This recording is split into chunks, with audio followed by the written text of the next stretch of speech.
અમદાવાદથી plane crash મુદ્દે air ઇન્ડિયાના સીઈઓ કેમ્પબેલ વિલ્સનનું એક મોટું નિવેદન સામે આવ્યું છે. AI 171 ફ્લાઇટના એન્જિનમાં ખામી નહીં હોવાનો સીઈઓનો દાવો. ફ્લાઇટના બંને એન્જિન નિયમિત ચેક થતા હોવાનું સીઈઓનું આ મોટું નિવેદન. ટેકઓફ પહેલા ફ્લાઇટમાં કોઈ ખામી નહોતી સર્જાઈ તેવું કહેવામાં આવ્યું. તપાસ રિપોર્ટ આવ્યા બાદ દુર્ઘટનાનું કારણ જાણવા મળશે.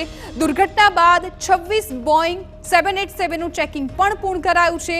બાકીના 7 બોઇંગ વિમાનોની ચેકિંગ પ્રક્રિયા ચાલી રહી છે.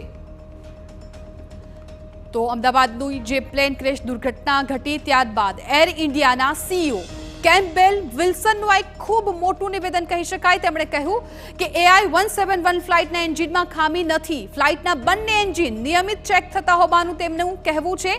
ટેકઓફ પહેલા પણ ફ્લાઇટમાં કોઈ ખામી નહોતી તેવું સ્પષ્ટપણે તેઓ કહી રહ્યા છે અને તપાસ રિપોર્ટ આવ્યા બાદ દુર્ઘટનાનું કારણ જાણવા મળશે તેવું પણ કહેવામાં આવ્યું.